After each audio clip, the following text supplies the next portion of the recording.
Bonjour à tous, bienvenue sur la chaîne de NetEpic Palladium, NetEpic Palladium, le jeu pour faire de grandes batailles dans l'univers de 40K. Aujourd'hui, je suis en très bonne compagnie puisque je suis avec John et Julie. Voilà, bonjour à vous deux. Coucou tout le monde, Bonjour. salut les lobbyistes. On est là tout simplement pour faire une interview de Julie et John. Une interview, tout simplement, comme d'habitude, je n'interviewe que des personnes que j'aime bien, voilà, tout simplement, parce que c'est ma politique. Merci. C'est ma politique, voilà, j'interviewe les gens que j'aime bien.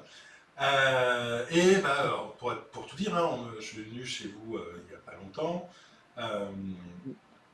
Euh, voilà, le courant est très bien passé. C'est pour ça aussi que j'ai invité John aussi sur la table ronde qu'on a faite sur le jeu narratif et qui sera présent sur la table ronde la semaine prochaine. Voilà, donc, et puis sur d'autres aussi par la suite. Et donc, je tenais justement à faire cette petite interview pour que vous puissiez présenter, vous présentez vos projets comme d'habitude. Voilà, un petit peu tout ça. Alors, déjà, merci d'être venu. Et Merci. puis, Avec plaisir. Merci à toi. dans le chat, vous pouvez poser vos questions à John et à Julie. Alors, bien, le chat Twitch, puisque ça sera rediffusé sur YouTube. Donc, si vous voyez ça sur YouTube, pas la peine de poser des questions dans le chat parce que déjà, il n'y en a pas. Et en plus, c'est une rediff. Donc, ils ne pourront pas répondre. Mais bon, vous pouvez toujours poser des questions en commentaire et je suis sûr que John ou Julie se feront un plaisir de vous répondre. Alors, déjà, est-ce que vous pouvez vous présenter l'un et l'autre, vous présenter d'où, qui vous êtes, on a déjà vos prénoms, mais d'où vous venez, bref, tout ça. L'honneur. D'accord. Alors, donc à moi l'honneur, la galanterie inversée. Mais du coup, moi c'est John, donc 44 ans. Donc je suis un des membres avec donc Julie de Game of War Studio, que vous voyez sur la chaîne ou au Centre Hobby. Marié avec cette dame-là, qui est ma femme donc dans la vie, qui est ma compagne de jeu aussi, ma comparse pour le jeu, qui est aussi ma collègue du coup de travail sur le centre bi. Bref, on partage tout. On a 4 enfants. On n'a pas réussi à atteindre le chiffre pour le peloton, mais on va s'arrêter là. Je crois. Et voilà, je sais pas ce que je pourrais dire d'autre. Je vais laisser la parole du coup à Julie, alias la fée Clochette. Julie, 44 ans, et comme tu l'as bien dit, on est conjoints et collaborateurs pour ce merveilleux projet de Centre Hobby. On espère accueillir beaucoup de gens. On accueille déjà beaucoup de gens et ça nous fait très très plaisir de recevoir chaque personne. Voilà. Voilà, si tu as d'autres questions, c'est succinct comme présentation. Oui, mais après, voilà, on n'a pas besoin non plus de connaître tout votre CV, votre taille, Alors, vos je fais goûts vestimentaires. 1m86, tu fais 1m. Je suis bien plus petite. Oui, alors, Je fais 86 kilos. moi je rappelle que ma compagne est japonaise, donc tu es grande. Oui, merci. Bref, oui, voilà ce que je vous. Maintenant, alors, on est dans le hobby. Comment vous y êtes entrés l'un et l'autre dans le hobby? Déjà, est-ce que vous vous en souvenez? Bon, généralement quand même un petit peu. Et comment vous y êtes entrés? Oui, bien. Toi, moi, on commence par qui? C'est à cause de toi ou grâce à toi plutôt que je suis rentrée dans le hobby en 2019, 2018 18, même, ouais. parce que je voyais Jonathan travailler sur ses armées. Là, c'était Age of Sigmar à cette époque. Et le fait de voir tout cet univers de créativité, le fait de pouvoir choisir les figurines, de pouvoir les convertir, les peindre et après les mettre en scène sur une table de jeu que on a imaginé, souvent tu crées, et ça m'a donné envie de faire l'aventure avec toi et je suis bien contente de le faire depuis.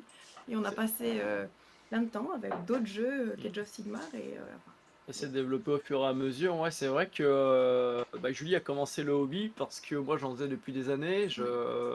À la base, en fait, on a deux passifs qui sont assez proches, bien que différents. Elle était dans la gendarmerie pendant 10 ans, j'étais dans les forces spéciales pendant 16 ans. Moi, j'ai toujours fait en fait du hobby, même en OPEX, sur les moments de repos, etc. Peindre des figurines, je mettais des petits trucs dans mes caisses pour peindre, etc. Et tout. Ça a toujours été un loisir en fait que j'ai mené. J'ai débuté avec mon voisin en fait sur du modélisme de guerre. J'avais un voisin en face de moi qui s'appelait Jaco, qui était un retraité qui faisait des maquettes de guerre, qui était passionné de Seconde Guerre mondiale. Et bien, en fait, il m'a acheté une fois une maquette et on l'a fait ensemble. C'est un Corsair de la Seconde Guerre mondiale, un avion de chasse américain. Et il m'a donné des bases et j'ai adoré. Le problème, c'est que je faisais beaucoup après de maquettes en 72e et je m'ennuie en fait parce que je les avais, elles étaient jolies, mais je faisais rien. Et au collège, j'ai découvert le club. Il y avait un club de Warhammer en fait à l'époque, hein. Et je me suis dit, ouais, mais là, les gars, ils jouent en fait, ils ont des maquettes et en plus, ils jouent avec. Et j'ai trouvé ça super classe.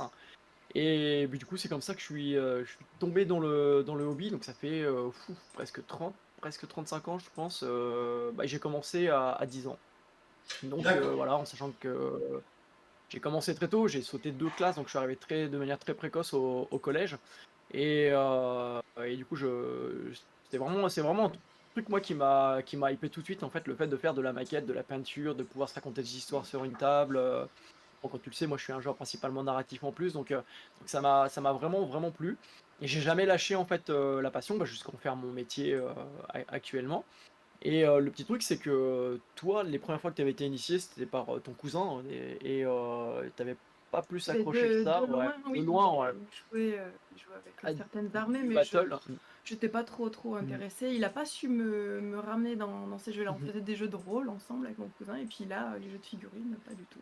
Voilà, et J'ai toujours aimé l'art plastique. c'est ça. Mm, Mon père est potier, donc je modelais beaucoup la terre. mhm, Et j'avais pas mal stoppé toutes ces activités créatives mhm, jusqu'à ce que je me dise, ben, tiens, je vais mettre tout ça au service de ce hobby-là avec les armées, parce qu'avec la pâte Fimo ou autre mhm. pâte, on peut aussi modeler et ça correspond tout à fait à ce que j'ai toujours aimé quand j'étais plus jeune. C'est ça, oui, et c'est exactement comme ça en fait que c'est par l'intermédiaire, plus que par le jeu, c'est par l'intermédiaire de la peinture que, Mm. que Julie a accroché. Le fait que moi je passais beaucoup beaucoup de temps, en plus c'était un moment où je sortais de blessures, j'ai eu plusieurs phases en fait de blessures qui se sont aggravées et dégradées, et des nouvelles qui sont apparues à cause de la dégradation de mes blessures suite à mon passif. Et du coup, c'était une période où je bougeais pas énormément, Ouais. et du coup, je peignais énormément. Je faisais beaucoup d'univers. En fait, là, c'était même des araignées à l'époque. Je faisais Oui. des araignées. Je venais de découvrir un style de Les peinture qui petits me plaisait, gobelins les petits sur. gobelins sur araignées avec des C'est couleurs bien merveilleux. pétantes, des couleurs violettes, des couleurs un petit peu en plus les couleurs thématiques de GWS d'ailleurs. Mm. Et en fait, elle a accroché à ça, et là, ça l'a emmené, en fait, j'ai réussi à l'emmener dans mon monde, parce que mes figurines, j'aime que mes figurines racontent des histoires, c'est-à-dire que j'aime que chaque figurine, bon, bien même c'est une armée avec 40 figurines, comment dire, identiques, mais j'aime qu'elles soient différentes, avec des petits détails sur les socles, des petits mouvements dans les positions, tout, qui racontent une histoire. Voilà. Et c'est ce qui l'a emmené, en fait, je pense. Ouais, au niveau lecture, j'adorais les livres fantastiques, j'adorais toutes les histoires avec les fées, les dragons, tous ces univers-là, et ça colle tout à fait avec Age of Sigmar. Age of Et Sigmar, le- c'était une bonne entrée. Après, maintenant, je connais plein d'autres univers qui sont aussi passionnants. Mm. Voilà, mais c'est vrai que la peinture, c'était notre point d'accroche tous les deux, et le fait de partager ça. C'est ce qui nous a emmené sur l'aventure Mm. GWS par la suite. Alors, à l'origine, GWS, enfin Game of War Studio, en fait, c'est le nom d'un blog que j'avais moi, il y a bien bien longtemps. Et c'est venu en fait d'un pote qui était venu chez moi. J'avais pris un studio dédié au jeu. Et en arrivant chez moi, en fait, c'était tellement le bordel. Il m'a dit, Ouah, c'est la guerre dans ton studio. Et du coup, Guerre Studio, en fait, bah, War Studio. Et puis du coup, moi j'ai juste rajouté Games, en fait War Games, c'est l'inverse Games War en fait. Et puis j'ai juste rajouté ça, et j'avais créé mon blog avec ça.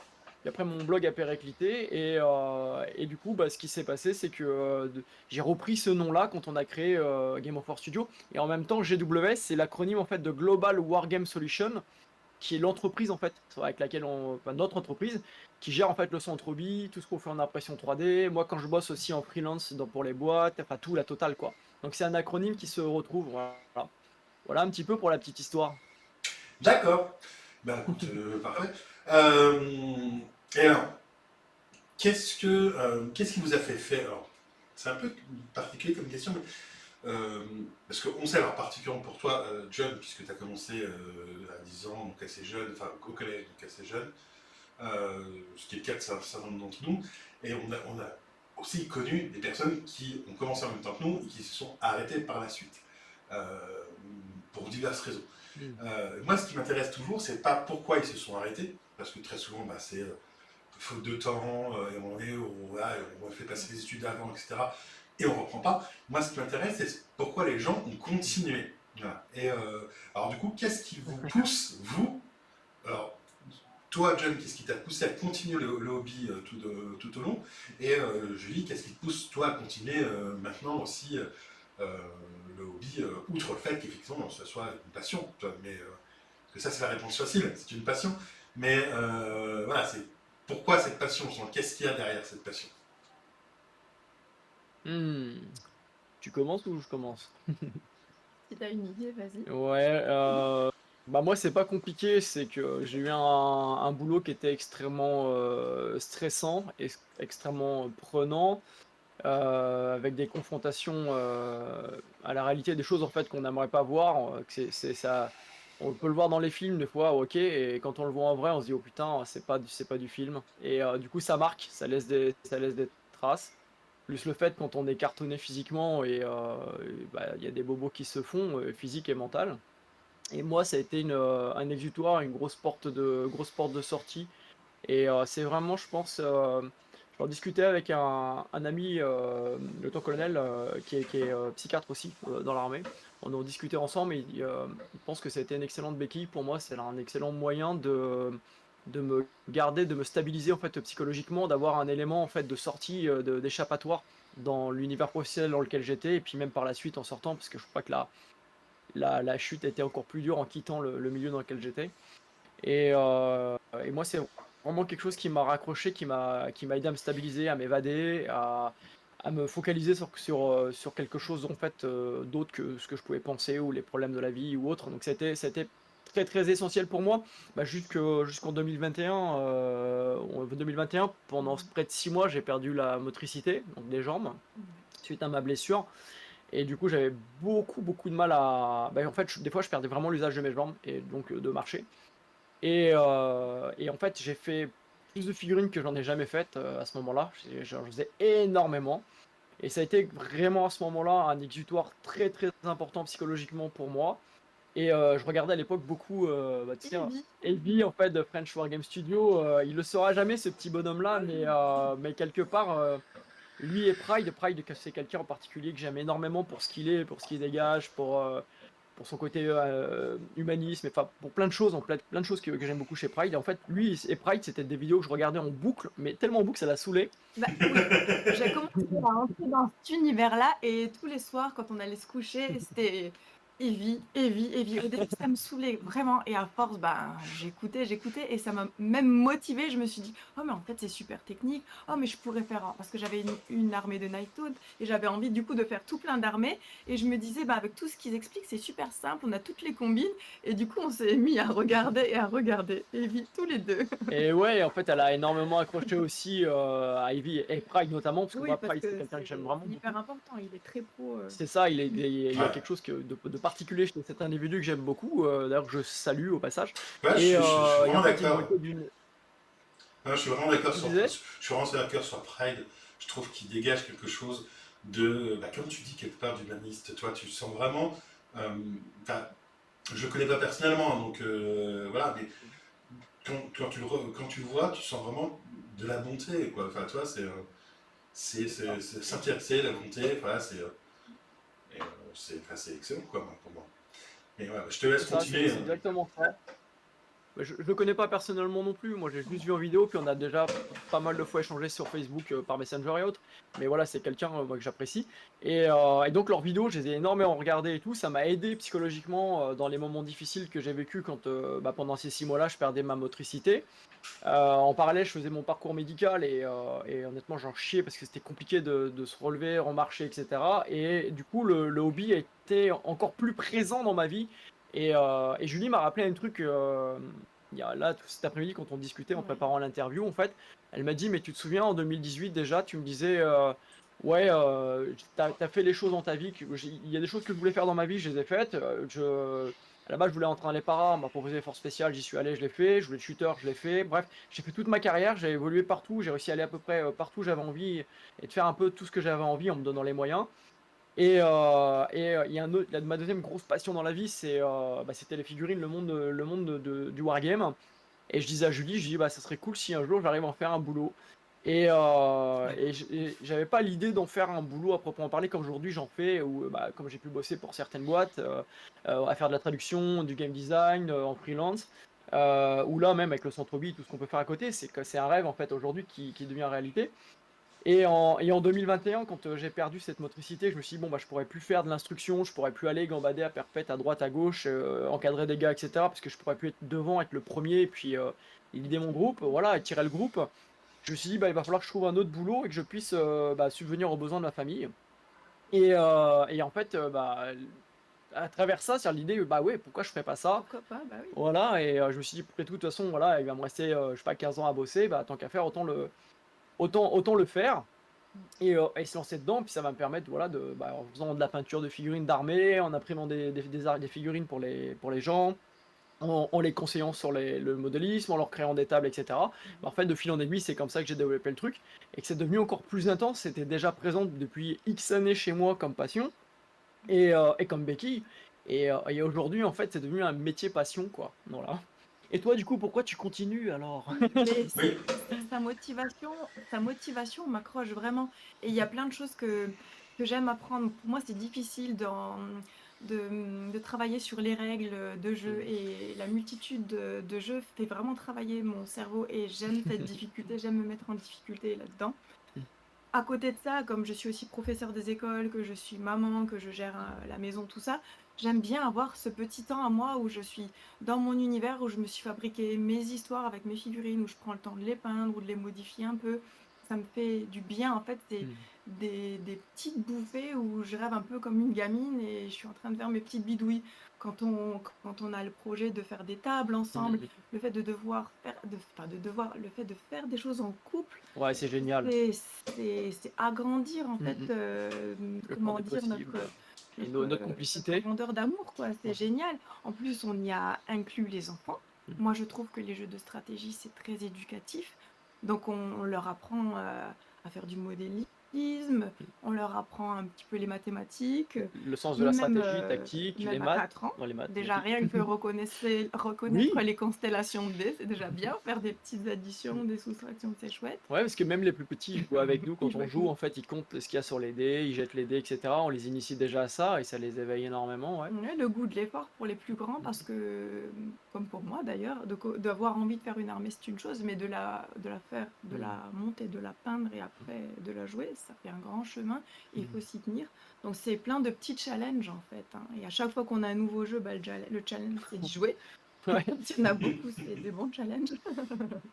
Donc moi je trouve que c'est motivant. Et ce c'est qui ça. est aussi hyper motivant pour moi, c'est quand on a eu l'idée de faire le centre hobby, je me suis dit, ouais, on va pouvoir partager quelque chose avec les gens. Et ça, c'est hyper important pour moi de rêver toute seule, c'est bien, mais d'être égoïste dans son coin, c'est pas tout. Moi, ce C'est qui me ça. fait plaisir, c'est d'avoir les rêves des autres gens qui viennent chez nous et de faire un grand rêve ensemble. C'est très enfantin, peut-être, je le suis, mais moi, c'est ça qui me fait plaisir.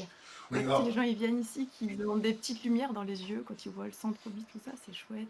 c'est pas moi qui vais te reprendre Ouais. sur le côté, Ouais. le côté enfantin et là-dessus. Hein, je vous rappelle que moi je suis le gros nounours, bisounours, tout ça. Hein. Donc C'est pour bon, ça qu'on t'aime aussi. je ne dirai rien là-dessus parce que pour moi c'est même, enfin pour le coup, ouais, c'est partager les choses, c'est quelque chose qui pour moi est indispensable. Enfin, j'ai du mal à concevoir l'égoïsme en fait. Donc effectivement. Alors, je vous préviens tout de suite hein, pour ceux qui regardent l'interview, on va parler du centre hobby un peu plus tard. Mais effectivement, avant de parler du centre hobby, plus en détail, hein, vraiment, parce qu'on peut en parler aussi au détour des choses, voilà, moi ce qui m'intéresse aussi, c'est qu'on discute un petit peu avec les personnes pour que vous puissiez comprendre ce qu'il y a derrière ce centre hobby, hein, les personnes qui sont derrière, la passion qu'il y a derrière et tout ce qui va avec en fait.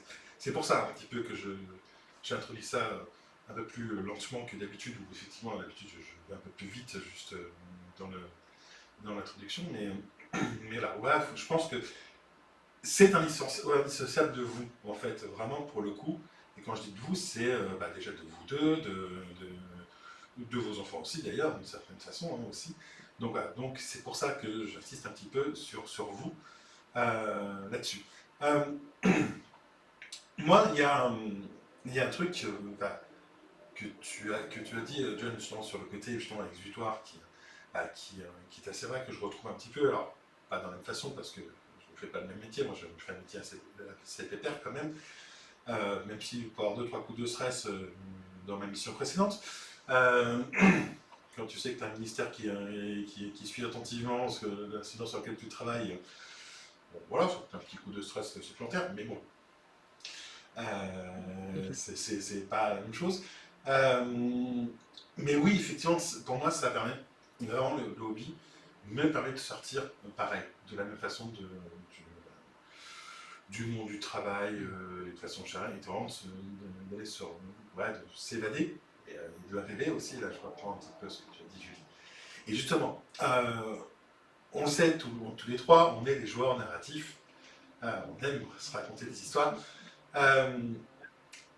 Pourquoi justement, alors là, je vais rebondir là-dessus, mais pourquoi justement le narratif est si important pour vous, outre le fait de raconter des histoires, mais voilà, qu'est-ce que ça vous apporte justement le jeu narratif par rapport à un jeu, soit un jeu standard, tu vois, où vraiment on fait la partie comme on peut faire un jeu de société, quoi, mais on va pas plus loin, ou un jeu compétitif où là l'objectif c'est vraiment d'optimiser et de gagner la partie.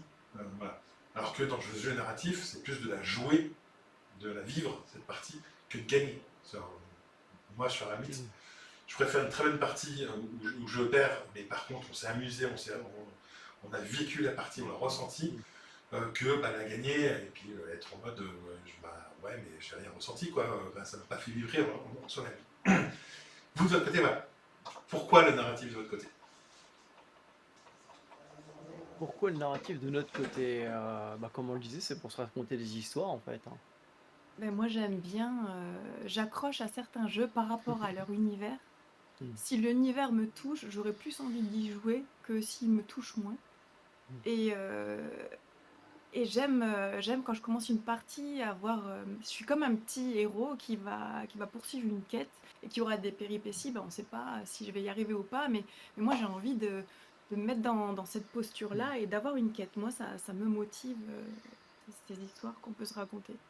Ouais, c'est ça en fait. Nous, quand on joue, en fait, on joue pour l'aventure que ça va offrir en fait. On aime se dire, ouais, de se raconter des histoires. Tu vois, on aime les trucs improbables, le petit gobelin qui va défoncer un char, vraiment le petit personnage sorti de nulle part et qui fait la partie, qui fait la game. Et du coup, avec des bons souvenirs, nous, on joue vraiment pour se faire plaisir. On aime vraiment le côté immersif. Donc, c'est vrai que le premier point que Julie a soulevé, c'est qu'il nous faut un lore, il nous faut du fluff. Si le background, en fait, il est pourri, il n'y a rien, que c'est un prétexte à 2 balles juste pour se foutre sur la tronche, combien même le système de règles est Mmh. hyper bien fait, C'est pas très profond pour nous. ouais, c'est ça, Mmh. ça nous plaît pas. Nous, on a vraiment besoin en fait que l'univers nous transporte et on a besoin de rêver dans cet univers. Alors, je pense que c'est aussi lié au fait qu'on a eu 2 métiers qui étaient extrêmement prenants et face à des réalités qui pouvaient être stressantes, vraiment difficiles par moments, qu'aujourd'hui on a besoin en fait de s'évader concrètement tous les deux. Et en plus, le fait de le faire en couple, en fait, on se crée des souvenirs communs. Moi, je sais que c'est quelque chose qui est rêvé et voilà, moi j'ai beaucoup de gratitude pour ça. C'est que il y a beaucoup de gens en fait en couple qui ne jouent pas ensemble en fait, qui n'arrivent pas à jouer ensemble.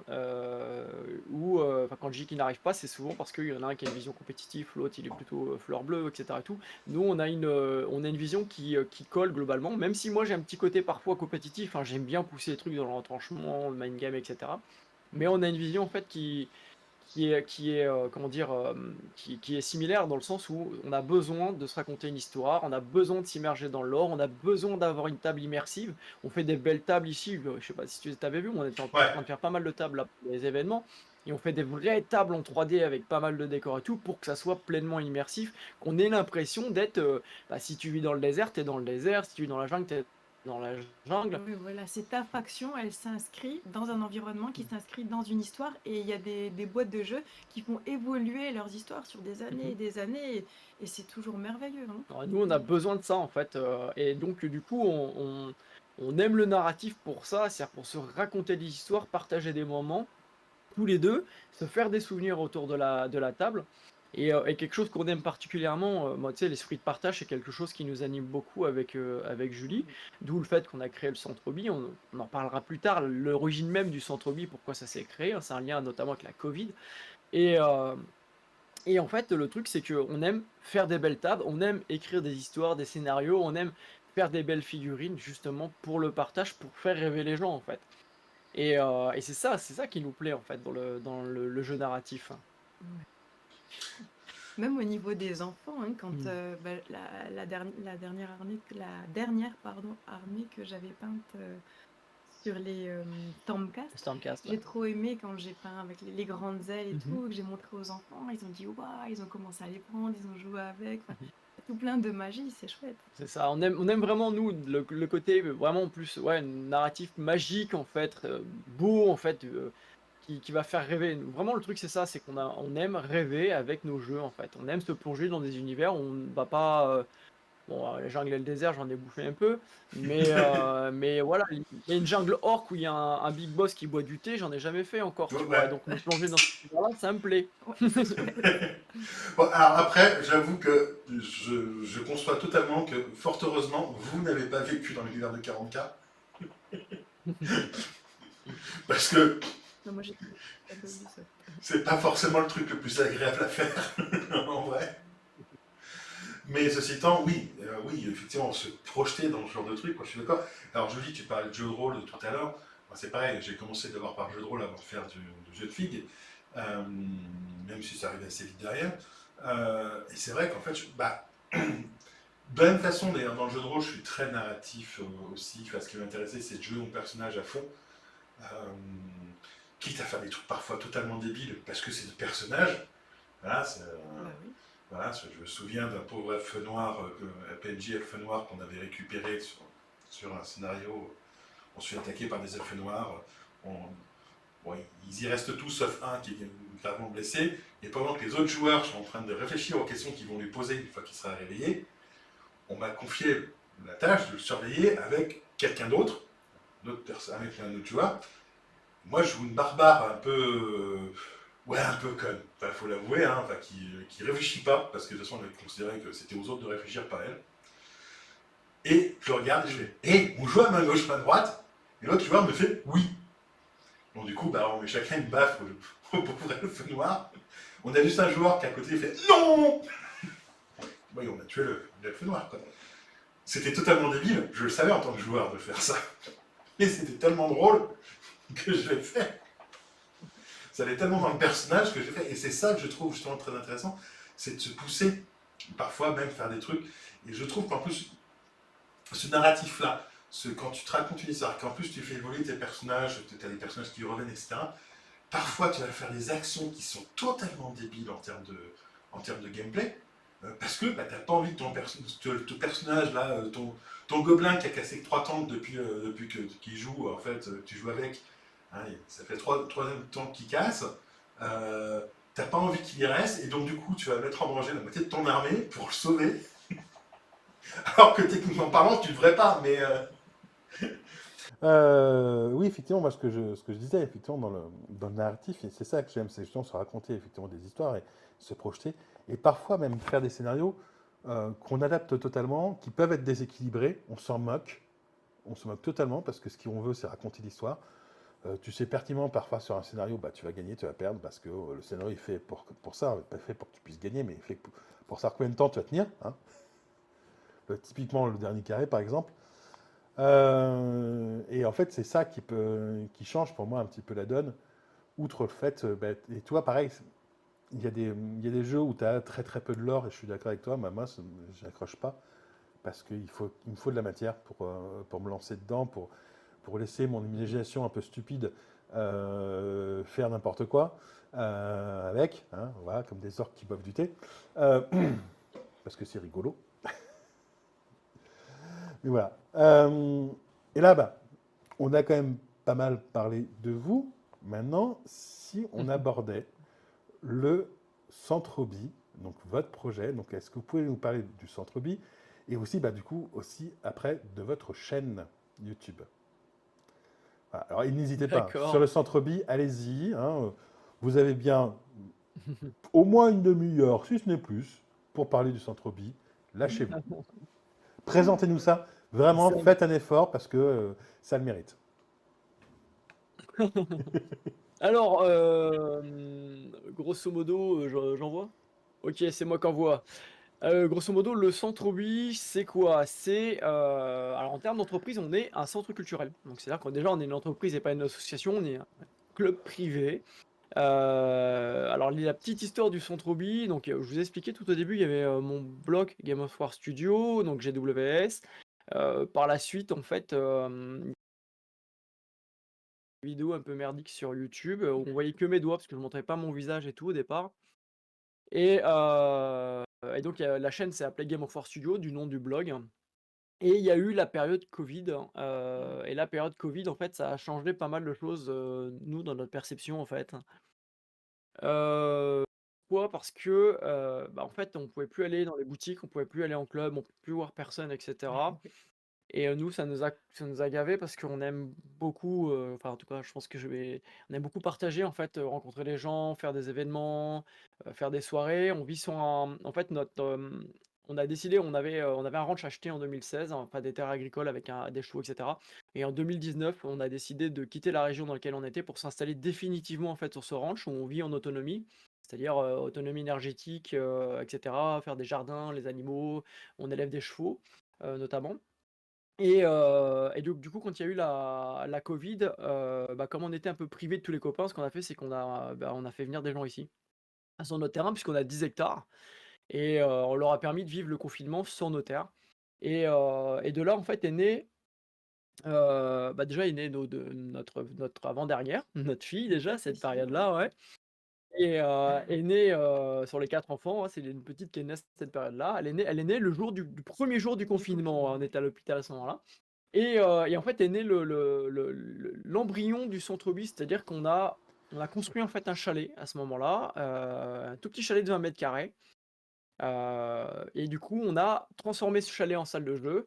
Et l'objectif, c'était de jouer avec tous les copains, et notamment ceux qui étaient avec nous sur le terrain. Puisqu'il y avait 15 000 restrictions à la con, etc. et tout à l'époque, sur on pouvait pas se voir, enfin bref, on pouvait plus être un certain nombre. Enfin bref, c'était hyper compliqué, on va pas vous refaire le topo. Et on s'est dit, nous, on va faire ça chez nous. Voilà. Et à côté de ça, on s'est dit, ça serait cool d'avoir une taverne à côté. Et en fait, ce qu'on a construit, c'est qu'on a construit une cuisine extérieure façon bar avec une taverne, du sort d'aller boire à côté, de passer les soirées avec un grand poêle à l'intérieur et tout. Et c'était vraiment l'embryon en fait, de notre centre-ville. Ça faisait 20 mètres carrés d'un côté, 20 mètres carrés de l'autre, 40 mètres carrés les deux bâtiments, une petite courette à côté. Et voilà, hein, c'était les débuts. Ouais, et puis après, quand on a commencé à nouveau pouvoir sortir, il y a même des gens qui sont venus en stage peinture. Ouais, c'est ça, ouais. Donc on a Mm. initié des gens sur la peinture et finalement après ils sont devenus accros au jeu et ils ont Mhm. continué tout seuls chez eux. Je trouvais ça génial le fait qu'on puisse emmener des gens qui étaient novices, qui étaient juste un Mhm. petit peu intrigués parce qu'ils nous connaissaient et qui savaient qu'on faisait des choses comme ça. Mhm. Et après, ils sont devenus des joueurs qui s'amusaient, eux, Mm. ceux à quels je pense, Moi, je c'est vois à même qui un tu couple parles, en ouais. fait, tu vois. On Et vous salue, Michael et Méline. c'était chouette. Ouais, c'était assez cool d'ailleurs, parce qu'en fait, d'un petit truc où on s'est dit, nous, on a un terrain, on va partager avec les gens pour que les gens restent pas chez eux confinés, on va Mm. pouvoir jouer ensemble. En fait, l'idée, notre terrain, c'est de faire en sorte que ça soit une petite ville où on puisse partager avec plein de gens, en fait. Et surtout, voilà, nous, on a eu les moyens de le faire. Il y a d'autres gens qui n'ont pas forcément les moyens de le faire. Nous, on voulait partager ce gâteau, c'est-à-dire faire en sorte que les gens puissent venir s'éclater, passer du bon temps avec nous, pas souffrir du confinement. Et voilà, et donc on avait fait par la suite donc, des stages de peinture, etc. Puis après, il y a eu cet événement où ma blessure s'est gravement réouverte et donc je marchais plus pendant près de 6 mois. Et là, on a eu notre dernier, cette année-là, c'était en 2021. On s'occupe, hein. Voilà. On a eu notre dernier petit garçon sur nos 4 enfants. Et là, c'est dans ma tête, je me suis dit, ouais, il faut que je trouve un truc, il faut que je puisse subvenir aux besoins de ma famille, continuer de travailler et tout à côté. Et c'est là où j'ai commencé à lancer des stages de peinture, des stages de sculpture, des stages de tout en fait, de modélisme, proposer des tables, enfin faire tout un tas de trucs. Et à développer la chaîne aussi. On a commencé, Mais c'était à cette époque-là qu'on l'a commencé à... Mm. ouais, c'est Un ça. peu après. On a commencé réellement en fait à bien lancer notre petite chaîne YouTube, à participer et tout ça. 2022, ça a continué. 2023, c'est monté en puissance jusqu'à cette année où, du coup, en fait, la chaîne, elle est dissociée par contre du centre-ville. C'est-à-dire qu'on fait des choses, on montre ce qu'on fait au centre-ville sur la chaîne, mais la chaîne, c'est une chaîne qui est bénévole et le but, c'est de faire participer tous les gens. Alors, c'est Julie et moi-même qui animons la chaîne principalement, mais c'est de faire participer tous les gens qui viennent chez nous, qui viennent au centre-ville, qui font partie du club, etc. Peuvent participer. C'est leur chaîne, c'est une chaîne dite communautaire en fait, même si pour l'instant, c'est clairement, on la gère nous deux. L'idée, c'est de partager avec le plus grand nombre et tous ceux qui ont envie de partager avec nous en venant, comme toi tu l'as fait d'ailleurs chez nous. Et donc voilà. Et donc, ce qui s'est passé, c'est que dans l'aventure, on s'est dit, ouais, mais en fait, une petite baraque de 20 mètres carrés, qu'une petite taverne de 20 mètres carrés, ça me va pas. En fait, on ne voulait C'est plus pas gros. suffisant et on voulait Ouais. aussi pouvoir héberger les gens. C'est ça, Mm. exactement. Donc, en fait, on est parti, on est des très, très grands fans de Tolkien, du Seigneur des Anneaux, et on est parti dans l'idée, on va se faire une maison de Hobbit. Puis après, moi, comme je suis fan du Rohan, je suis joueur du Rohan, un autre ici, c'est la Moria, les mines, etc. On s'est dit, bon, ok, on va pas faire une maison de Hobbit, on va faire une maison stylisée dans l'univers de Tolkien, avec les halls du Rohan, avec vraiment une sorte de palais avec des grands poteaux en bois, avec une partie en rochement pour faire mine, le fait qu'elle soit enterrée avec la façade un peu maison de Hobbit et tout, comme tu as pu le voir en venant chez nous. Des banquettes pour que les gens puissent s'installer, manger, 77 mètres carrés de table au total hein, sur les 100 mètres, un peu plus de 100 mètres de maison. Enfin, il y a énormément de tables qu'on peut mettre à disposition avec des décors et tout. Et en fait, c'est devenu un projet vachement plus grand, puisque du coup, on a 100 mètres carrés de baraque, on a une terrasse stylisée Pirates des Caraïbes pour boire, manger, etc. On a une petite taverne, on a une cour. Là, on va construire bientôt des nouveaux sanitaires avec tout ce qu'il faut en plus, parce qu'on a des petits sanitaires et une petite douche pour ça, pour accueillir. Oui, ça va être Euh, mieux, plus confortable pour les gens. Exactement, ouais, notre but c'est vraiment que les gens en fait aient envie. Alors déjà pour les événements qu'on organise sur des week-ends, qu'ils puissent venir, qu'ils soient confort, qu'ils se sentent bien, que ça soit cocooning. Mais après, le but nous c'est de proposer des semaines ludiques, c'est-à-dire que le gars qui a envie de venir, même avec sa femme, avec ses enfants, qui veut passer une semaine Mm. ici, apprendre à peindre, faire des semaines de jeux, etc. et tout, nous on veut pouvoir proposer ça en fait et le partager avec les gens. Ouais, et ce qui est intéressant, peut-être aussi pour les gens, c'est tout le cadre. C'est Hmm, vraiment une petite bulle de nature qui est hmm. en dehors de la Du vie temps. où Hmm, tu es tout le temps pressé, stressé, tu as 15 000 trucs à faire. Et bien là, tu as plein de nature, tu as mhm. plein de troupeaux, parce qu'on a quand même des chèvres, on a C'est des ça. moutons, on a des poules, chiens, chats, chevaux. Enfin, ça sort un petit peu de l'ordinaire et tout qui est construit en bois. Donc, on a cette petite bulle nature qui va bien C'est avec ça. l'univers Ouais, du vous jeu. n'avez pas de Bah, sanglier l'idée aussi, c'est hein. Vous n'avez pas de sanglier, je précise, hein. Alors, on a les sangliers, mais dans le terrain, mais on les élève pas. Mais ouais, bon, l'idée, l'idée, c'était vraiment de proposer ouais, un espace en fait où il n'y a pas de pollution sonore, visuelle, etc.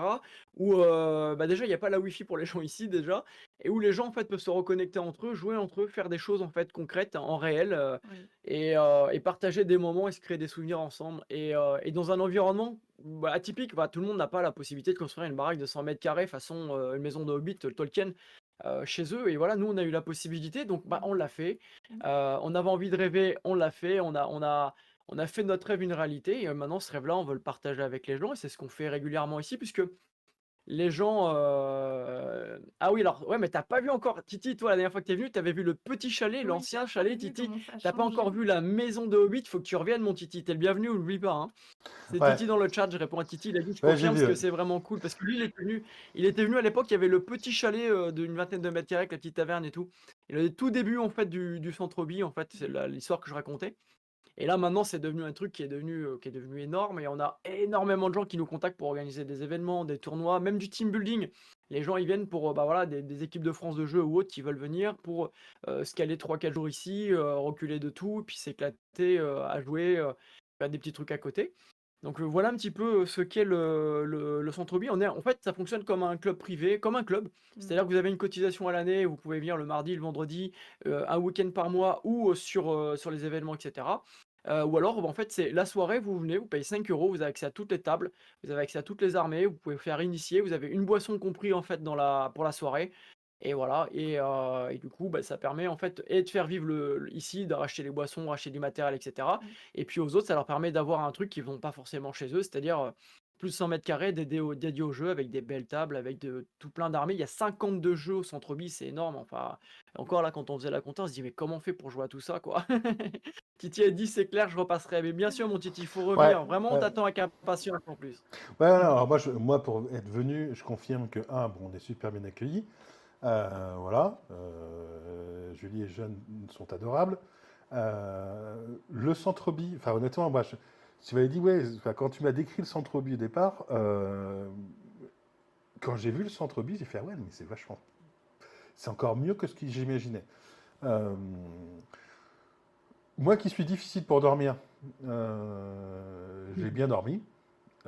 J'ai du mal à dormir ailleurs que dans mon lit, en fait. C'est une horreur. Mais vraiment, hein, genre. Donc voilà, Tu sais que moi, c'est tout l'inverse. J'ai tellement dormi n'importe où, n'importe comment, que j'ai du mal à dormir dans un lit. Mais bon. Oui, non, ça, je comprends. Mais moi, c'est dans mon lit, toi, en plus. Alors que même tu me mets dans. Oui. C'est vraiment, enfin, voilà. Et puis, je ne peux dormir qu'allongé. Je suis allé 4 fois au Japon. Je n'ai jamais resté dormir dans l'avion. Hein. Pourtant, j'ai fait parfois des efforts. Hein, genre, allez, je fais une nuit blanche avant. Ah non, j'arrive pas. Et là, bah, j'ai très bien dormi. C'est effectivement enfin, euh, bien à l'écart de la ville, etc. Donc on est vraiment tranquille. On n'est pas pollué par le son, etc. Et c'est agréable. Moi, j'ai grandi à la campagne aussi, dans un trou un peu paumé. Donc voilà, ça m'a pas perturbé plus que ça. Mais effectivement, c'est quelque chose qui peut être, même si je suis plutôt adepte maintenant de la ville, hein, mais voilà, voilà, passer le week-end là-bas, c'était très agréable. Les tables sont jolies, vraiment, c'est vraiment bien pensé. Euh, Comme j'ai dit, il n'y a pas de sanglier. Oui, alors ça, c'est la petite blague perso, puisque j'ai rencontré il n'y a pas T'as fait un longtemps. sanglier. J'ai rencontré il n'y a pas longtemps un sanglier, et ma voiture n'a pas aimé. Le sanglier non plus d'ailleurs, mais bon, voilà. Hein. Il n'avait pas qu'à décider d'arriver devant mes phares. Mais bon, donc du coup, oui, c'est une blague ça va être une blague récurrente dans les sangliers. Parce que je préfère prendre ça avec le sourire qu'autre chose. Mais voilà. Parfait. Mais voilà, effectivement, c'est super bien positionné. Euh, Moi, je me suis Ouais, vraiment on est passé. à 2 heures de Bordeaux, Toulouse, 1 heure et demie de Bayonne et 30 minutes de Tarbes, Pau et 45 minutes de Lourdes. En fait, on est à côté de tous les grands aéroports. Et en plus, comme on a acheté un minibus, il y a moyen de s'organiser à chaque fois pour aller chercher des gens en Oui. gare ou autres quand on fait des grands événements. Donc ça, c'est cool. Mm. Ça nous permet de pouvoir faciliter en fait la venue des gens ici, quoi. Ouais, et puis voilà, puis vraiment, enfin, encore une fois, c'est un cadre qui est très agréable. Donc c'est aussi, voilà, c'est quelque chose. Moi, je reviendrai, hein. Bon, dès que j'aurai une voiture déjà. Et bienvenue. Sinon, ça fait un peu loin. Mais voilà, mais oui, mais je reviendrai sans souci. Voilà. Et puis, bah, oui, non, c'est quelque chose que je trouve qui est, voilà, c'est vraiment quelque chose d'original dans le hobby, parce que je n'ai pas connaissance d'une structure pareille. Donc voilà, c'est aussi quelque chose bah, qu'il faut encourager. Alors, juste, il y a Wag qui disait qu'en tant que nerd, nous n'avons pas beaucoup souffert du confinement, on n'a pas vu la différence. Alors, moi je confirme, personnellement, je suis capable de rester chez moi pendant des semaines sans sortir, ça ne me dérange pas. M- Ma compagne, par contre, oui, c'était plus compliqué pour elle. Mais voilà, mais oui, enfin, je pense que rebondir comme ça, justement, sur quelque chose sur le Covid, quoi, ça a été quelque chose qui est vachement intéressant, quoi. Parce qu'effectivement, bah, c'est quelque chose qu'on a tous subi d'une façon ou d'une autre, auquel on ne s'y attendait pas, hein, encore une fois. Enfin, je C'est pense que sûr. se dire on va être Ça confiné. fait partie de la science-fiction. Oui, mais c'est ça, mais enfin, tu sais, c'est un truc que tu te dis. Tu vois ça dans un film, tu te dis, ouais, c'est sympa comme scénar. Ah, non, mais c'est pas un film. Ah, d'accord. Bon, bah, ok. Si tu veux, je te raconte une anecdote drôle, mais qui a rien à voir avec le GWS Centre Vie. La nuit, en fait, où elle a accouché, donc elle a accouché tout ça. Le lendemain, en fait, il y a des jeunes qui ont essayé de braquer, un groupe de gars qui ont essayé de braquer l'hôpital et qui sont venus taper la. Nous, on les voyait, on avait la fenêtre côté rue, donc on voyait en fait les jeunes tout démolir en fait dans la rue. Et ils sont venus taper l'accès aux urgences. Il n'y avait pas de gars de sécu ni quoi que ce soit et tout. Puis avec Julie, là, tout de suite, on se dit qu'est-ce qu'on fait? On intervient et tout. Elles sont passives, je gendarme, puis moi de FF. Je me suis dit, ok, qu'est-ce qu'on fait? Je dis, bon, toi, tu restes avec le bébé, moi, je descends. Et en fait, quand je suis descendu, ils étaient en train de taper dans l'accès aux urgences. Il y avait les deux nanas qui s'étaient cachées derrière le comptoir. Il n'y avait que deux nanas, il n'y avait personne d'autre à l'accueil et tout des urgences. C'était la folie, hein. On a vécu un truc surréaliste. Et puis du coup, je leur ai dit, écoutez, ouvrez la porte, et j'y vais. Et voilà, je les ai mis en fuite, ils sont barrés en courant. Puis après, on a appelé la BAC. La BAC les ont topés dans la rue. Puis voilà. Mais c'était complètement surréaliste parce qu'il y avait. Moi, j'étais sorti dans la rue, il y avait personne, pas un bruit, pas de voiture, il y avait rien. Enfin, et j'avais l'impression d'être dans Je suis une légende, quoi. Tu sais, le Ouais, truc, le film avec Will Smith, tu sais, où t'as les t'avais zombies les qui vont animaux qui sortir et tout. commençaient à reprendre Ah ouais, Ah possession des bah, villes. ah non, mais c'était surréaliste. Donc, ma fille est née le premier jour du confinement, et ah ça, ouais, c'est arrivé le deuxième jour, et c'était vraiment surréaliste. On était effectivement dans un film, quand tu as parlé de science-fiction, on était dans un truc de science-fiction, c'était dingue, quoi. ah oui, mais bah, moi je vois là où j'habite, je préfère, bah, toi, il y a des passages, quoi. Et en fait, tu n'entends plus rien, tu n'entends plus de voitures. Tu voyais des centres-villes où tu entendais les oiseaux. Enfin, habituellement, tu n'entends rien. Enfin, ça a changé effectivement les choses, hein. Et tu te dis, bah ouais. Alors, moi qui grandis à la campagne, effectivement, j'ai l'habitude de ne pas avoir de bruit de fond. On y est. Donc, enfin, pas le même en tout cas. Il y en a, mais c'est pas le même. Et donc, fatalement, bah, voilà, j'avais l'habitude, donc je le retrouvais. Mais ceux qui, effectivement, n'ont fait que vivre en ville, bah, certains, ça fait, ah, c'est quoi ce truc? Bah oui, ça s'appelle le silence, en fait. Et c'est pareil, moi, genre, moi qui adore les villes, moi, il y a un truc, genre, j'avais déjà un peu vu ça d'une certaine façon.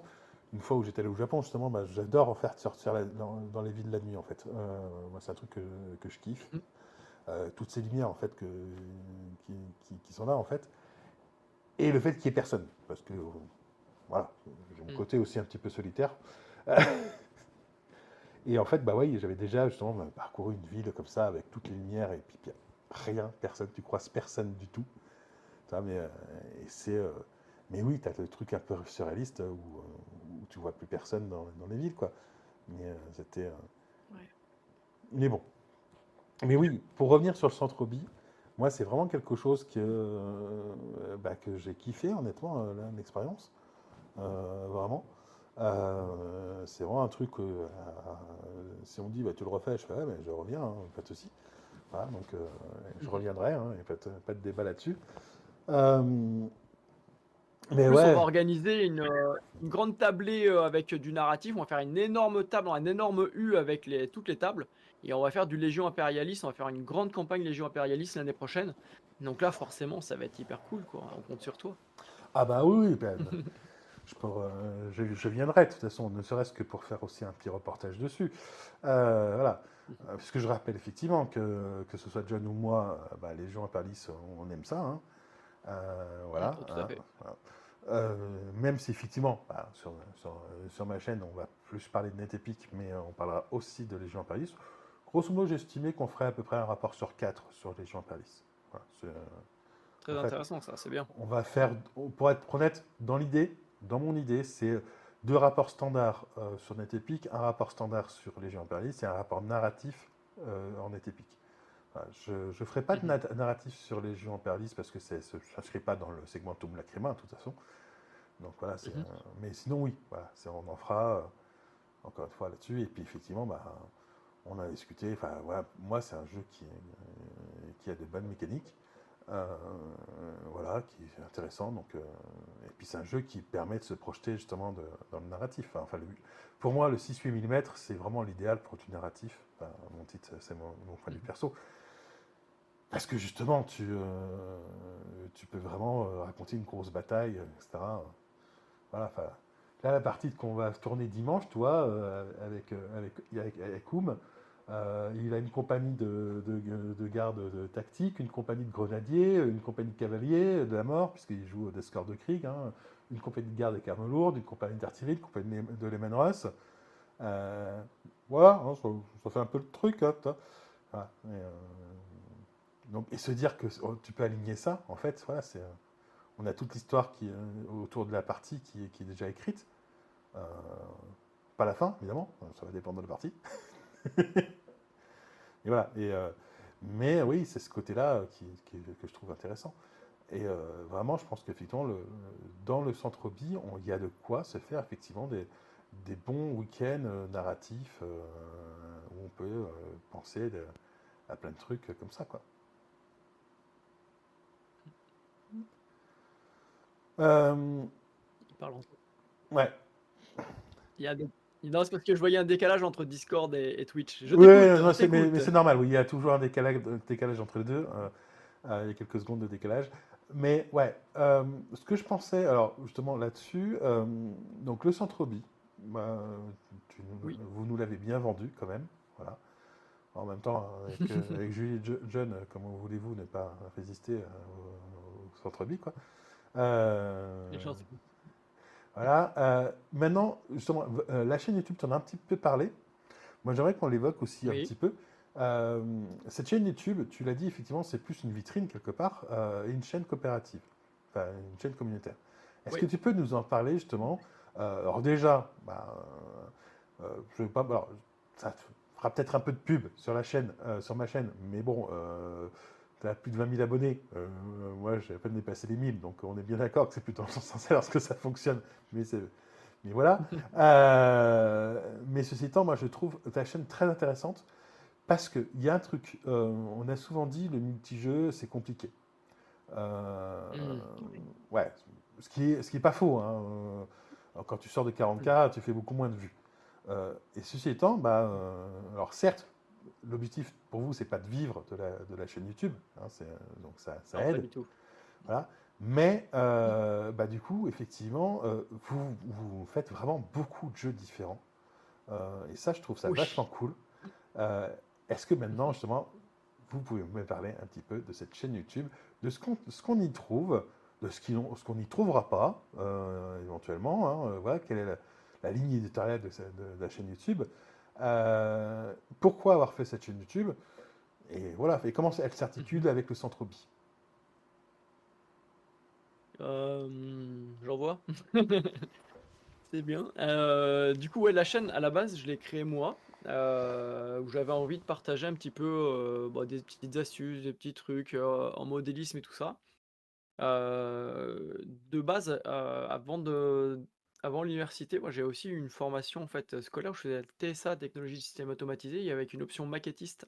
On faisait les petits bâtiments, etc. et tout. On apprenait à passer de l'électronique, à faire des petits stores qui déroulaient et tout. Donc c'était vachement intéressant. J'ai appris pas mal de choses en modélisme en plus de ce que j'avais appris avec Jaco.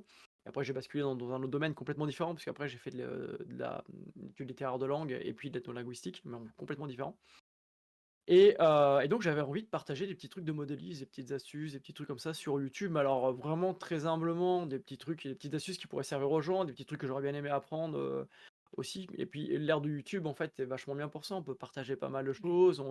Avec peu de moyens, on peut faire des trucs super sympas. Donc, l'idée, c'était ça. Au départ, c'était vraiment de partager. Et puis après, j'ai un pote qui bosse dans l'audiovisuel qui m'a dit, mais toi, tu as eu une petite expérience télé et tout, tu devrais incarner en fait tes vidéos. Tu devrais te montrer sur la chaîne.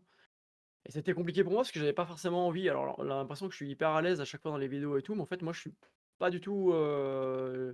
J'ai bossé pas mal entre guillemets dans l'ombre. C'est vrai que mon truc, c'est la télévision, j'en ai fait effectivement. J'ai dans un autre domaine, hein.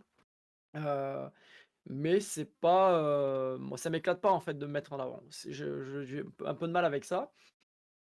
Puis du coup, j'ai fait le test, j'ai incarné sur la chaîne, et puis après, je me suis dit, ouais, mais en fait. Il y a plein de choses aussi qu'on fait sympa avec Julie et avec les enfants, et très vite, les enfants sont apparus sur la chaîne, Julie aussi. Et au final, comme la personne avec qui j'aime partager le plus et avec qui je partage le plus, en fait, c'est avec Julie. J'avais envie que l'aventure se fasse ensemble en fait sur la chaîne. Parce que voilà, quand je dis que c'est une vitrine du centre-bi, c'est que Aujourd'hui, si, alors c'est la vie et puis ma blessure et tout qui m'a mené quelque part, ironiquement jusqu'à là où j'en suis. C'est-à-dire aujourd'hui de faire mon métier et de bosser à 100 là-dedans. Julie, elle est professeure d'école à côté, elle a fait reconversion dans l'issue de la gendarmerie, professeure des écoles. Elle a mi-temps et elle bosse à 50 du reste du temps avec moi sur le centre-ville. Mais si aujourd'hui, en fait, j'arrive à me lancer, à trouver un équilibre là-dessus, c'est grâce à Julie aussi. Donc voilà, donc GWS, la chaîne YouTube et tout, l'ensemble, en fait, c'est vraiment nous 2. Donc je trouvais ça normal aussi qu'elle prenne sa place parce qu'elle a plein de choses à apporter dans le hobby, par son expérience en tant que femme, par sa sensibilité, par tout le parcours qu'elle a eu dans le hobby. Je trouvais ça vachement important en fait qu'elle puisse partager aussi, donc lui faire de la place sur la chaîne. Donc c'est pour ça que sur la chaîne en haut c'est elle et moi et que c'est le duo. On parle du duo parce que c'est vraiment nous deux en fait aujourd'hui. Tout ça c'est nous deux quoi. Et je trouve que c'est vachement bien ce qu'elle peut apporter à d'autres femmes. On a pas mal de femmes qui nous posent des questions et qui ont des scrupules, qui osent pas, etc. et tout ça. Et Julie, je pense que ça peut être une bonne porte d'entrée dans le hobby pour les femmes, par ta sensibilité, ce que tu apportes.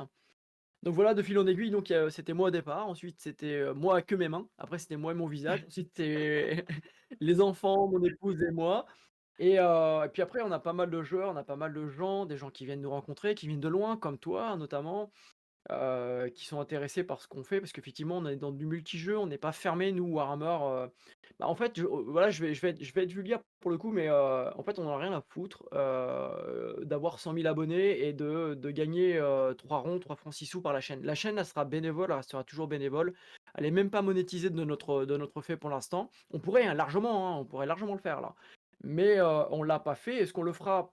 J'en sais rien. Peut-être s'il y en a des besoins pour la chaîne un jour, peut-être, j'en sais rien. C'est pas figé, mais en tout cas pour l'instant, c'était pas du tout notre volonté. Le but, pardon, c'était que ça reste accessible gratuitement pour tout le monde et sans prise de tête, Ouais, alors qu'on puisse partager le plus possible de juste un conseil là-dessus, comment?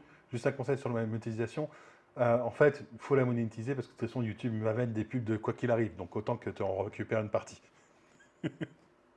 D'accord, ok. À partir du moment où tu es J'ai déjà monétisable, entendu On ça. a pas entendu ça, on nous l'a dit il y a pas longtemps, YouTube effectivement. Ouais. met de Et l'utilisation des pubs. Donc autant en récupérer une partie, toi, genre, parce que sinon tu laisses tout à YouTube, c'est gentil pour toi, mais ils n'ont pas besoin. d'accord. Et du coup, en fait, cette chaîne, il y a pas mal de gens ici, en fait, qui font des jeux, qui font des trucs avec nous. Là, Julie, elle va bosser sur un projet sur Moonstone avec une membre du club GWS. Et donc, ça, vous verrez ça au début d'année prochaine. Et voilà, en fait, on joue à plein de jeux, on est multijeux, on adore plein d'univers pour s'évader. Et il y a plein de gens qui jouent à des jeux plus que d'autres, ce qui fait en fait qu'on a des spécialistes de certains jeux ici au centre-ville. Ça nous permet en fait de pouvoir se plonger dans plein de jeux différents. Parce que si on est multijeux et bah, il y a 52 jeux, on en parlait aujourd'hui, 52 jeux qui ont tourné au centre-ville, c'est énorme. Et réellement, il y en a une dizaine qui sont réguliers, c'est-à-dire qu'on voit énormément tourner. Et après, les autres, c'est du casual, c'est-à-dire que c'est de temps en temps, ça ressort, on a envie, on se le refait, et voilà. Mais heureusement qu'il y a des gens qui jouent à des jeux, qui connaissent les règles, qui maîtrisent les règles et qui peuvent nous refaire une piqûre de Ouais. rappel et tout dedans. Et du coup, ces gens-là, moi, j'ai envie de les mettre en avant sur la chaîne parce qu'ils ont plein de bonnes choses à apporter. Pour moi, le multijeu, bah d'ailleurs, c'est un peu notre slogan. On dit le multijeu, c'est être sain du hobby. Pourquoi? Parce que je pense que des fois, s'enfermer que dans un seul jeu, avec une même communauté, avec un même univers et tout, ça peut être, voilà, c'est pas péjoratif, mais un peu aliénant. Alors que là, le multijeu, ça permet de s'ouvrir à d'autres choses, de s'ouvrir à d'autres communautés, d'autres univers, de travailler l'élasticité, la plasticité intellectuelle, parce qu'on va réapprendre des nouvelles règles, on va tester des nouveaux trucs. Donc ça permet de progresser, de pas stagner intellectuellement. Puis à nos âges, bon, on n'est pas des papis encore, ni des mamies, mais c'est important de travailler cette plasticité cérébrale. Donc voilà, je Bande trouve, je de trouve ça, petits je trouve ça jeunes. cool. Et la chaîne, Bande de petits oui, jeunes. petit jeune, c'est vrai qu'il est un peu plus vieux que nous, ouais. Et mais bon, on est quand même plus proche de 50 maintenant que de 20, hein, ça avance vite. Ah oui, ça c'est sûr. Le Et du coup, demi-siècle est l'idée pas c'était loin, oui. ça, c'est vraiment que l'idée c'est ça, c'est que vraiment que cette chaîne en fait, elle soit communautaire, mais donc communautaire autour du centre-ville. Encore une fois, elle est bénévole, personne n'est rémunéré pour ce qu'on fait dessus. Et du coup, ça restera toujours comme ça. Il y a des gens au début, quand on a commencé à bosser et à grandir un peu, tout de suite ils sont venus et la première chose qu'ils nous ont dit c'est ouais, mais nous, on va être payé pour les interventions, etc. et tout. Moi, je me paye pas pour ce que je fais sur les vidéos, quoi. On a des partenariats, on a beaucoup d'éditeurs, c'est vrai, qui commencent à travailler avec nous, à nous contacter, parce qu'apparemment, ils aiment ce qu'on fait, ça leur plaît. Mais en fait, on n'est pas payé pour. C'est-à-dire qu'on touche pas 200 balles pour faire une vidéo. C'est On nous bénéfique. envoie à la rigueur les Ouais. bouquins, les jeux. Nous, on se tape la peinture, on se tape l'apprentissage, on fait les vidéos, etc. On fait des trucs sur ce qu'on aime. On va pas faire des trucs parce qu'on a envie d'avoir des vues, gagner des abonnés et tout. Il y a des jeux, malgré le nombre d'abonnés qu'on a, il y a des jeux où j'ai fait une vidéo de lore là sur The Drone Earth parce que j'adore le lore, j'adore l'univers. On a fait 129 vues, malgré tous les abonnés qu'on a, parce que les gens, ils en ont rien à faire. Mais moi, je suis content d'avoir fait cette vidéo où on fait Ouais. découvrir un autre univers à des Ouais. gens. Et s'il y a 120, si parmi les 129 gens qui ont écouté le lore, ça les a motivés à voir un petit peu ailleurs, à regarder ailleurs, bah, tant mieux, je suis hyper content. Blood and Plunder, il doit y avoir allez, 150 joueurs, 150 joueurs en France. Il y a très peu de joueurs dessus. C'est un jeu qui n'est pas connu. C'est un très très bon jeu de piraterie. Nous, on adore les univers de piraterie. Et bah, on fait des vidéos dessus. Et bah, même si c'est pas forcément vu énormément, peu importe le temps qu'on a passé dessus, ce qui compte, c'est que ça soit partagé. Et c'est vraiment l'esprit de la chaîne, en fait. On n'est pas, en tout cas personnellement, je souhaite pas devenir youtubeur et je me considère pas comme un youtubeur et j'ai pas envie de faire ma vie avec YouTube. Ma vie, moi, c'est de créer des tables pour les gens, c'est de créer des figurines sous ZBrush, faire de l'impression 3D. C'est quand je bosse pour une grosse boîte, hein, et j'ai bossé dans des boîtes très intéressantes. Enfin, on va pas en parler là. Je veux pas me voilà. Mais quand je bosse dans une grosse boîte, mon but, ouais, quand je fais du game design et tout, c'est ouais, pareil, de travailler, de développer un truc qui va faire rêver. Quand je fais de la trad, c'est pareil. Donc voilà, mon boulot à moi, il est plutôt du côté, réel Voilà. en réel, en fait, du jeu et pas Mhm. pas sur la chaîne. La chaîne, c'est vraiment la vitrine du partage et c'est une porte d'entrée, en fait, vers nous, en fait. Mhm. Ouais, C'est une alors, manière de connaître les communautés aussi, et Mmh. puis pour eux de nous connaître. ouais, C'est Exactement. ouais, vrai qu'il y a plein de couleurs dans les communautés de jeux, c'est pas pareil, les gens sont Non. différents et c'est hyper surprenant. Et c'est toujours sympa de discuter avec certains groupes, puis Mmh. avec d'autres, enfin, c'est hyper enrichissant. C'est ça et en Mm. fait, en le Ça nous fait évoluer. les jeux, leur lore, Mm. leur système de règles, font en fait que tu vas avoir des gens complètement différents. Tu vois, par exemple, moi, je suis un grand fan de Saga, j'ai beaucoup joué à Saga fut un temps et là, je rejoue à Saga, à fond. On va en mettre beaucoup sur la chaîne parce que déjà, c'est un super jeu, en plus, c'est bien narratif, hein. On peut faire vraiment des trucs sympas avec et la communauté de Saga, en fait, est complètement différente de la communauté de War Machine. Et il y a des communautés, avec lesquelles j'aurai plus d'affinité que d'autres. Après, j'aime globalement, naviguer, je navigue dans beaucoup de communautés différentes, hein. Je suis sur énormément de serveurs Discord, de forums et cetera. Et je trouve ça hyper intéressant, en fait, de côtoyer différentes communautés et ça encore une fois, ça permet de côtoyer des gens différents, des gens qu'on n'aurait pas forcément rencontrés dans d'autres cadres. Ça, c'est un truc que le hobby permet de faire et je trouve ça super classe, de pouvoir rencontrer des gens qu'on ne côtoierait pas, qui sont d'un milieu social, d'un milieu professionnel, complètement différents. Et, heu et ouais, le fait d'être multijeu permet justement d'aller à la rencontre de plein de communautés, de plein de gens différents et je pense que ça, c'est une vraie grosse richesse, et c'est une richesse. Il y a Titi qui dit: Je ne peux être que d'accord avec ce point de vue sur le multijeu». Merci Thierry. Je pense vraiment que ouais, ça permet en fait de s'ouvrir à beaucoup de choses et d'être, ouais, encore une fois, je pense que c'est moins aliénant de pas être exclusif et d'être fermé que dans son truc, que de faire plein de jeux différents. Et voilà, honnêtement, comme c'est fait pour rêver, c'est fait pour se raconter des belles histoires, pour s'éclater et tout, bah, je pense qu'il faut être sans scrupule. Il y a plein de gens qui culpabilisent: «Ouais, mais moi je fais un jeu, 2 jeux et j'achète pas plus parce que je peux pas tout faire» et cetera et tout ça. Bah, moi, j'ai un avis différent, en fait, achetez, faites votre truc, jouez, vous avez envie de jouer 2 jours, vous jouez 2 jours, 6 mois plus tard, vous y revenez, en attendant, vous faites un autre jeu ou 3 autres Oui, jeux. c'est vrai. Ça nous permet en fait de se balader dans des univers Mm. et c'est une chose qu'on peut faire parce que c'est plus compliqué dans la vie de changer de métier de manière régulière et de changer de ville et changer plein de choses, enfin, c'est plus dur. Alors que là, dans le jeu, en fait, vous faites ce que vous voulez. Si aujourd'hui j'ai envie d'être une sœur de bataille, je dis pas que je veux changer de sexe, hein. Je dis si vous avez envie d'être une sœur de bataille, je suis une sœur de bataille. Si j'ai envie d'être un orc demain, je suis un orc. Et si j'ai envie d'être un Sassanide qui va se battre contre du Romain, je peux être un voilà, je peux faire ce que j'ai envie en fait dans le multijeu, dans plein d'univers différents et je trouve ça super cool quoi. ouais, alors moi je rebondis un petit peu sur le multijeu. Alors je suis un peu monomaniaque moi de mon côté, mais c'est plus par manque de temps qu'autre chose d'ailleurs, parce que moi il y a plein de jeux que j'aimerais tester, mais bah, entre le taf, le fait de monter les vidéos, de préparer de nouvelles armées, parce que j'aime bien avoir plein d'armées, et tout le travail de développement sur Netpeak, plus bah, quand même un petit peu de temps pour moi aussi à côté. Bah, effectivement, ça me laisse pas beaucoup de temps malheureusement pour jouer à d'autres jeux. Même si, en plus, bah, typiquement, je fais des jeux de rôle aussi à côté. Voilà, où je vais varier les plaisirs, parce que je veux pas rester que dans le hobby pour le coup, je vais aussi faire aussi du jeu de rôle, parce que c'est une autre façon d'être dans le narratif. Euh, mais voilà, donc, mais oui, effectivement, je pense que le multijeu, et là, je suis tout à fait d'accord avec toi, ça permet de voir différentes communautés, parce qu'effectivement, entre War Machine, qui est un jeu très compétitif, euh, Oui. je me demande même si le lore n'est pas juste, enfin, le lore n'est qu'un prétexte, en concret. Alors Et là, non, non, non. Pour le lore, excuse-moi, non, pour le lore de War Machine, non, c'est pas un prétexte du tout. Voilà, pour le coup, ça vient d'Iron Kingdom à la oui, base, oui, c'est un mais jeu de rôle en fait, ce l'univers que de je veux War dire, Machine, et ce que je c'est veux dire, c'est très que pour développé. les joueurs War Machine, est-ce que tu en as beaucoup qui Ah connaissent oui, ils s'en foutent, oui. voilà, tu vois ce que je veux dire. Voilà. C'est en ça que je veux Oui, dire que le oui, tout lore est à pas un fait, ils prétexte. s'en foutent. Mais Alors par que contre, sur Saga, effectivement, ça va être totalement différent. Tu vois.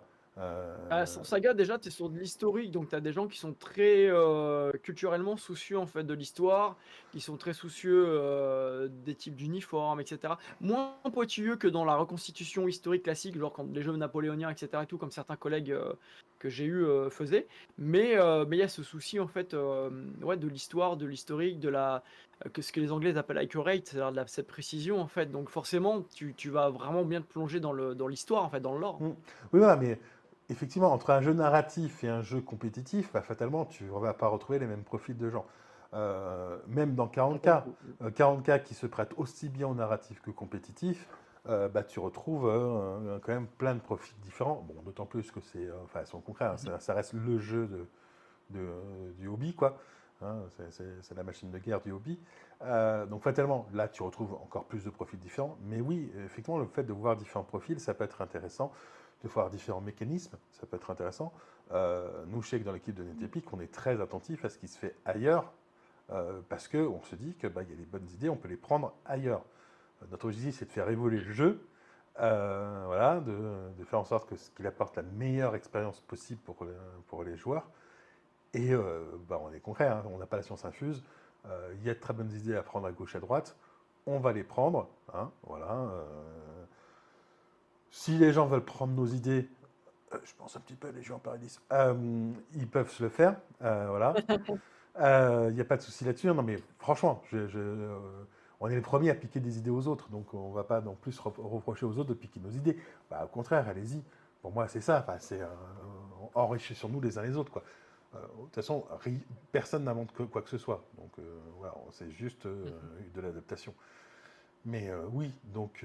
Alors, il y a la WAC qui dit, la WAC dans le chat dit, c'est sûr que la vieille garde napoléonienne en rose, vert fluo, ça va tâcher. Mais je suis sûr qu'il y en a qui le font, mais après, si dans leur cercle de joueurs, ils sont tous d'accord les uns les autres, C'est ça. Mais il y a pas. réécrivez l'histoire. Hein. Non, mais puis, encore une fois, moi, c'est ce qu'on avait dit d'ailleurs dans la table ronde. Hein, tant que les joueurs entre eux sont d'accord, bah, pas de souci. Hein, genre, euh, encore une fois, pour moi, il n'y a pas de débat. Hein, voilà,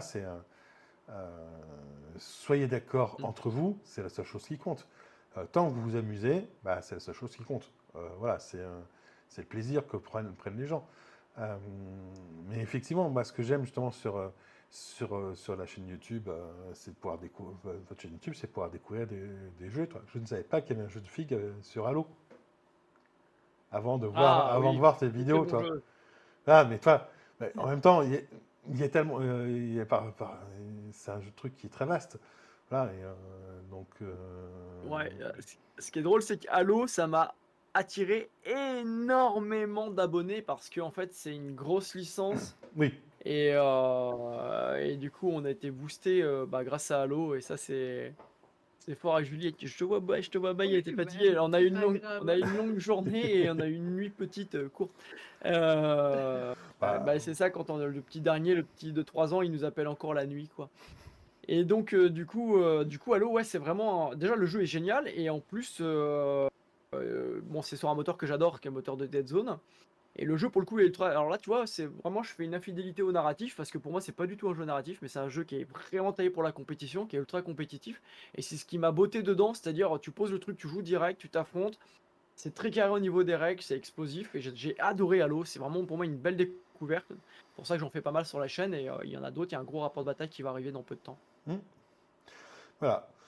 Voilà, petite parenthèse. Voilà. Est-ce que vous avez d'autres choses à dire sur la chaîne YouTube ou le Centre Hobby? Alors sur la chaîne YouTube, bah non en fait, comme tu l'as dit, on fait beaucoup de multijeux. Il y aura de plus en plus de rapports de bataille puisqu'en fait on a remplacé toutes les caméras par des très bonnes caméras pro. En fait, j'ai réutilisé du matos que j'avais l'habitude d'utiliser avant dans mon boulot et parce que j'ai l'habitude de le faire, donc autant continuer à bosser avec ce qui fonctionne bien et que je maîtrise bien. Et donc du coup, on est vraiment très très bien équipé là maintenant pour faire des beaux rapports de bataille. Donc on va lancer tout ça. On va bientôt pouvoir aussi faire du live. On avait commencé, on avait des soucis de réseau.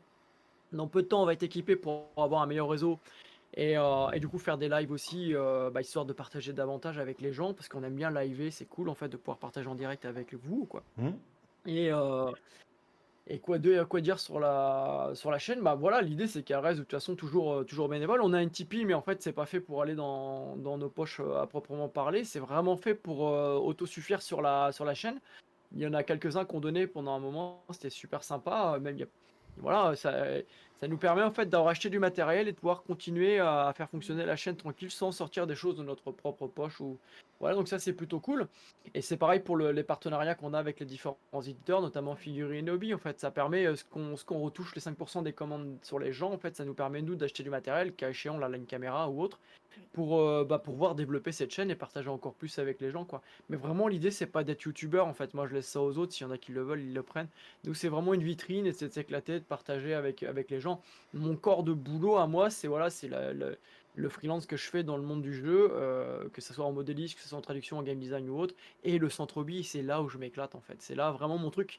Et je pense que toi, c'est pareil. Ton but, c'est pas de devenir youtubeuse, quoi. Oh non, non, non. En plus, les vidéos, j'y suis allée, mais c'est pas mon fort. Après, Ouais, j'essaie de m'améliorer, ça c'est aussi un challenge, parce que moi je suis plutôt dans mon petit coin, je fais c'est mes ça. petites choses quand j'ai le temps, et voilà, hein. Bah, c'est ça le truc, c'est que ouais, c'est se mettre en avant, c'est s'exposer et tout ça, on le fait, voilà, on partage et tout, mais c'est vrai que c'est pas dans nos habitudes, et même professionnellement, anciennement, c'était pas dans nos habitudes, quoi. Donc voilà, on essaye de donner le change et tout, mais voilà, c'est un travail, c'est un effort, ça prend Ouais, du temps. moi, ce qui me motive, c'est quand je vois le retour des gens, quand tu fais Hmm, des vidéos, quand on fait des vidéos ensemble, c'est que je me dis, ah bah c'est bien, on peut donner envie aux gens, ils posent des questions, et c'est une bonne manière de créer c'est un... des petits liens, pas des amitiés peut-être, mais des fois si, ça crée Si, aussi des amitiés, ouais, ouais. c'est chouette. Ouais, il y a des gens qui reviennent régulièrement dans les commentaires, en fait, qui nous rejoignent sur Discord aussi, qui partagent, et ça devient des gens, en fait, qu'on apprend à connaître, qui viennent ici et tout, ça c'est hyper cool. Mais un petit point, justement, qu'on avait parlé par rapport à la chaîne, l'idée aussi de la chaîne et de notre présence à la chaîne, que ce soit tous les deux ou que ce soit avec les enfants ou autre aussi, c'est essayer de démocratiser le wargame, en fait, familial, le hobby familial, c'est-à-dire de faire en sorte que les gens décomplexent. Il y en a certains qui ont honte de faire de la figurine et pour le regard social, la pression sociale, etc. et tout, je dis bah merde quoi, lâchez-vous les gars quoi. Et, euh, et puis voilà, on peut trouver aussi des gens, moi le cas échéant, voilà, Julie, bon ça fait longtemps qu'on est ensemble, mais on peut retrouver des gens et on peut partager une passion en couple comme ça, il suffit de trouver le bon créneau, elle a débuté par la peinture et par le lore et ça l'a emmené et voilà aujourd'hui Ouais, on joue il ensemble, y a ouais. des gens qui veulent faire des jeux avec leurs Mhm. enfants, ils savent pas trop comment C'est ça, faire, par quel chemin exactement, passer, ou des couples qui veulent le faire ensemble et ils savent pas trop passer. c'est ça. C'est une manière de dire, bah nous on a fait comme ça Ouais, ça donne peut des idées, inspirer hein. les gens. Ça Exactement. donne tout à fait Et des de idées. proposer plein de multijeux parce qu'il y a tellement d'univers qui peut correspondre, il y a tellement de Ouais. trucs qui peuvent plaire à des gens. Donc l'idée c'est ça aussi, c'est de démocratiser au sein du couple et de la famille Mm.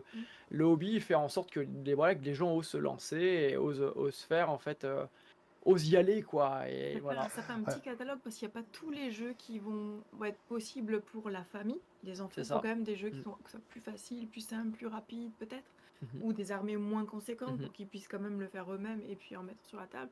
Et ça permet d'avoir plein de choses à dire, bah tiens, pour On va ce présenter, profil-là, bah, peut-être que ça, ce serait bien pour toi ou Mhm. d'autres choses. c'est ça, sans être encore enfermé dans un style de jeu ou un jeu en particulier quoi. Ouais, et puis alors, Voilà, un gros avantage, je trouve, justement, enfin, que vous avez justement sur le fait que votre chaîne YouTube ne soit pas une chaîne professionnelle, enfin, que vous ne comptiez pas en vivre, c'est aussi ce que je retrouve moi, enfin, concrètement. C'est que, mais tu l'as dit, tu veux faire une vidéo, tu sais qu'elle va faire 100 vues, bah, tu t'en fous, tu la fais. Ça, je pense que c'est un bonus que ne peuvent pas avoir les chaînes pro, effectivement, parce que bah, faire 100 vues sur une vidéo quand tu t'appelles, je sais pas, bah, Alors, je vais en citer trois, histoire de pas faire de jaloux, mais quand tu t'appelais French Fry Game Studio, ou Plate Wargame, ou la Wargame Room, par exemple, hein, bah oui, ça t'handicape en fait dans l'algo, et tu as envie de cet algo quelque part. Donc c'est logique. En plus, c'est du temps que tu prends sur ton travail, puisque eux, c'est leur travail, et qui n'est pas du tout rentable. Oui.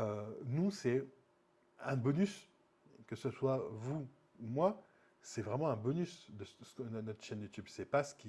Moi, j'ai envie. Moi, de toute façon, j'ai un métier à côté. Vous, votre métier à côté, c'est le centre hobby et tout ce qui va avec. La chaîne YouTube n'est qu'un bonus. Euh, et effectivement, ça nous libère de cette pression du chiffre quelque part. Et oui, on peut se permettre de faire une vidéo où on sait qu'on va faire 100 vues. Et c'est pas grave. On s'en fout, on fait. Et ça, c'est intéressant, moi je trouve. Après, il y a quand même le défi de présenter des jeux, de donner envie aussi. Ah Et oui, on moi, est je vois qu'il y d'accord. a pas mal d'éditeurs Voilà, qui voient les jeux, voient pourquoi ils les aiment et que ça leur donne envie d'y aller, tu vois. Je donne l'exemple, là, j'ai présenté Saga, l'âge de la magie, qui a été un petit blast pour moi, moi je jouais beaucoup à Saga, et là j'ai découvert l'âge de la magie, je trouve ça exceptionnel, on est en train de préparer plein de choses autour d'ailleurs. Et voilà, moi j'ai envie de donner envie aux gens de jouer pour que la communauté se développe, pour qu'on ait de plus en plus de joueurs et tout. Et puis en même temps, ça montre aux éditeurs, voilà, vous voyez, nous on fait de la pub, mais on fait pas de la pub juste pour vendre, on fait de la pub parce que c'est un bon jeu, ça plaît. Et ben voilà, si vous revenez vers nous, on va continuer de faire de la pub si le jeu est bon. Après, ça nous empêche pas de dire des fois quand il y a des trucs qu'on nous envoie, de dire c'est de la merde, hein. Il y a des jeux qu'on n'apprécie pas et c'est Voilà. vrai que oui, même mais si c'est. on nous demande de le faire, Ouais, on on y va va en pas le reculons, faire ouais, parce c'est que ça. si le Oui. cœur y est pas, c'est pas autant. Non, non, mais de Alors toute façon, du ça, coup, ça nous plaît pas. je pense qu'en plus, ça se voit, honnêtement, si tu vraiment fais un truc Ouais. et que tu le partages pas, tu n'aimes pas le jeu, ça se voit en fait. Mais par contre, oui, c'est un vrai bonus. Et comme tu dis, effectivement, c'est quand même vachement. Je suis d'accord que oui, c'est ce que j'ai dit, et je le maintiens. Le fait de pouvoir faire des vidéos où on sait qu'on va faire que 100 vues, c'est pas grave, on fait quand même, on s'en moque. Il n'empêche qu'on préfère quand même en faire plus. Euh, Parce que, l'air de Oui. rien, effectivement, si tu te fais une vidéo, tu dis ouais, bon, celle-ci, elle va pas très bien marcher parce que je sais pas, je présente un lore d'un univers inconnu ou je présente un petit jeu qui passe. Ça te fait quand même vachement plaisir que qu'elle fonctionne au final parce que tu as fait découvrir quelque chose Oui. et que c'est ça qui est intéressant. C'est pas tant sur ton ego, sur le fait de te dire j'ai fait des vues, plein de vues, je suis content. C'est plus sur le fait que ce que tu as partagé et que toi qui te tiens à cœur, tu as pu le partager à plus de personnes. Ça, c'est sûr que c'est plus intéressant. On est Ah oui. d'accord. Mais ça ne nous empêche pas, vous comme moi, de faire des vidéos où on sait que, oui, hein, ça va pas faire le rapport de bataille de FWS, hein, ça, on en a bien conscience. Mais c'est pas grave. Voilà. Alors, avant de terminer cette interview hein, et de vous laisser dormir un petit peu, j'ai deux questions qui seront mes questions de fin à partir à partir de maintenant. C'est la première, c'est effectivement euh, quelle est, euh, pour chacun d'entre vous, votre faction, tout univers et tout jeu confondu, votre faction de cœur, la faction que vous préférez, et parlez-en un tout petit peu. Ce qui vous fait kiffer cette faction. Allez, on va commencer On par a le droit John. de. Oui. Ah, on a le droit, on a le droit d'en avoir plusieurs, d'en donner aux deux ou trois. Oui, tu peux en donner deux ou trois si tu veux. Ok. Alors moi, je suis joueur Inquisition de base, et j'ai commencé vraiment avec les vieux codex, et je les ai d'ailleurs toujours. D'ailleurs, je vais peut-être faire une vidéo là-dessus sur les vieux codex.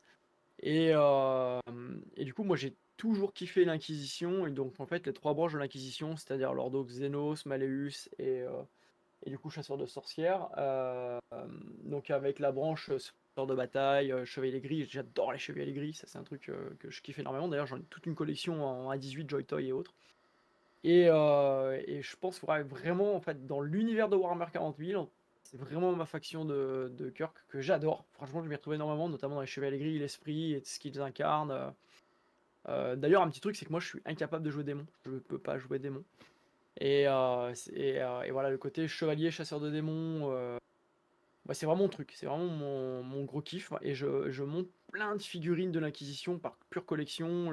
J'ai le codex Agent Impérial, le tout dernier, vraiment par l'esprit de collection et tout. C'est vraiment ce qui me hype dans l'univers de Warhammer 40 000. Et après, après vraiment dans les jeux de figurines, à proprement parler, dans les factions qui me plaît, moi je suis un très grand fan de Tolkien. Ça a bercé mon enfance de hobbyiste. Et puis quand il y a eu les éditions Atlas, le jeu qui est sorti et tout, bah, j'ai suivi forcément le truc. C'est le Rohan. Moi, j'adore le Rohan parce que c'est un peuple de cavaliers, parce que je suis d'une origine particulière. On est peuple de cavaliers chez nous. Je suis de par maman bashkir cosaque. Et du coup, je monte à cheval. C'est pour ça que je fais de l'élevage de cheval. De chevaux, pardon. Ouf là là, c'est le soir, hein. Ouf là. Bah, si tu peux faire de Et l'élevage de cheval, mais si t'en as qu'un seul, ça sert pas. C'est moins grand, quoi. C'est moins voilà. spectaculaire.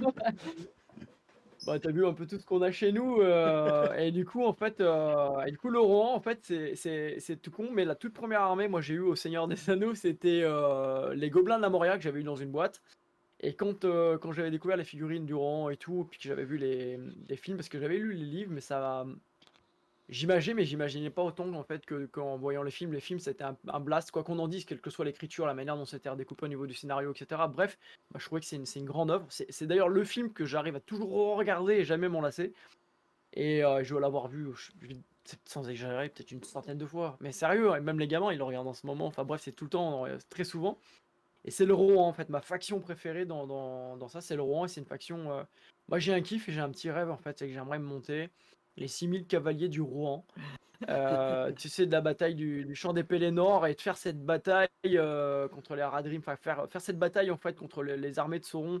Et jouer les 6000 cavaliers. J'aimerais un jour me faire cette bataille narrative et me faire une table de fou. S'il y a des gens qui sont motivés pour faire ça, dites-le moi. Voilà, donc bref, vraiment, je pense que voilà, c'est Inquisition dans Warhammer 40 000 et le rang dans le Seigneur des Anneaux. C'est vraiment les factions qui me parlent le plus. Ok. Et toi? Ben, moi, j'aime bien les forces de la nature dans Ah, généralement tout ce qui est de l'ordre de la nature, que ce soit les arbres, les fées. les petites fleurs. Il y a des petites fleurs, oui. Les élémentaires de Mhm. terre, d'air. Bah, Toutes c'était. ces choses-là, moi, j'aime bien parce que je suis quelqu'un qui. Enfin, ma bulle, là où je me sens le mieux, quand j'ai vraiment besoin, ou même juste pour le plaisir, c'est la nature. J'aime bien m'asseoir dans l'herbe, j'aime bien être entourée des arbres, j'aime bien discuter avec les plantes ou les animaux, je suis un petit peu comme ça. Donc moi, cet univers-là, il me plaît dans tous les jeux, hein.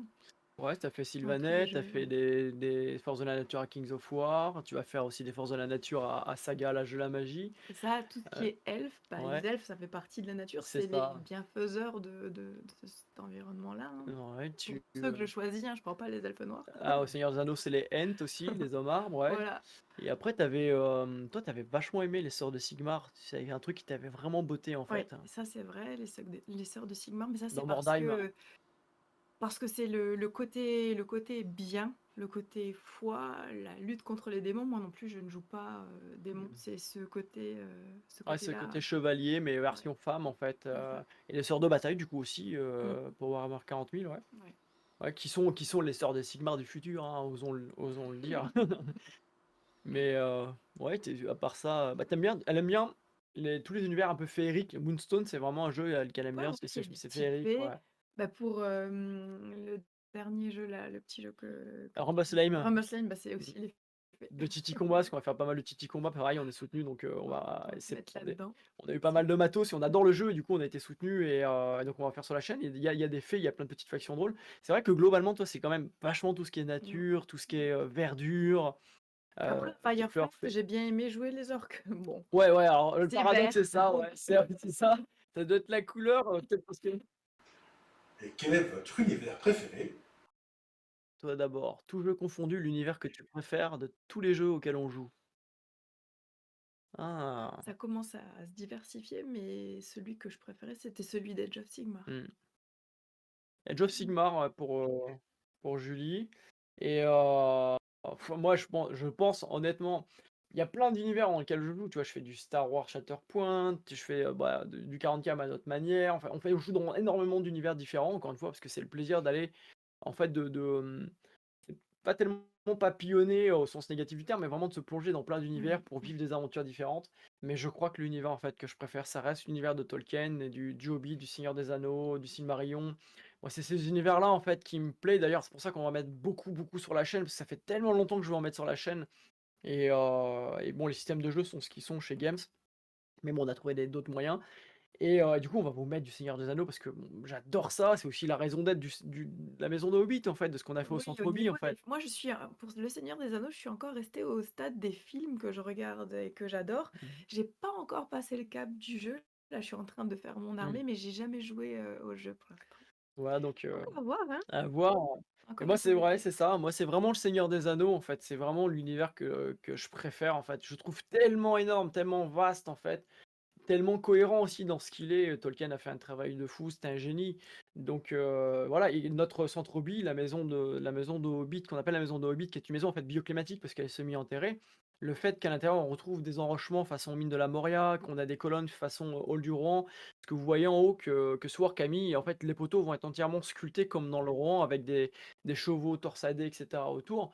Et le fait que la maison, l'entrée, c'est un peu maison de Hobbit et tout. L'idée, c'était vraiment ça, c'était de rendre hommage quelque part aussi à Tolkien pour son travail, pour ce qu'il a apporté au monde entier. Et voilà, donc modestement, c'était ça. C'était un petit retour en fait de ce côté fan, en fait, de ce côté ouais, fan de la première heure, quoi.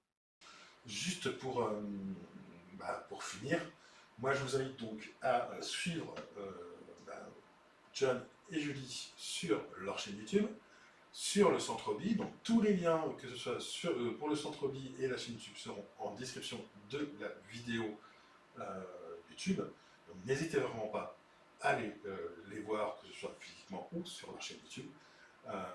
Et bah, nous, on se revoit moi, d'ici quelques temps, je ne sais pas encore quand, mais je vous dirai quand est-ce que j'aurai de la dispo. Et quand vous serez dispo aussi. Voilà. Encore une fois, merci d'être venu. Merci Merci à pour toi. tout ce que vous faites. Et puis, bah, sur ce, les amis, on va se laisser là. Je vais faire un petit raid. Je ne sais pas encore chez qui, mais on va faire un petit raid. Et si la vidéo vous a plu, n'hésitez pas à la commenter, à la liker, à la partager et à vous abonner. Et moi, sur ce, je vous dis à bientôt. Ciao! Merci à tous nos partenaires. Pour nous soutenir et bénéficier de réductions chez nos partenaires, pensez à adhérer à l'association NetEpic. Tous les liens en description.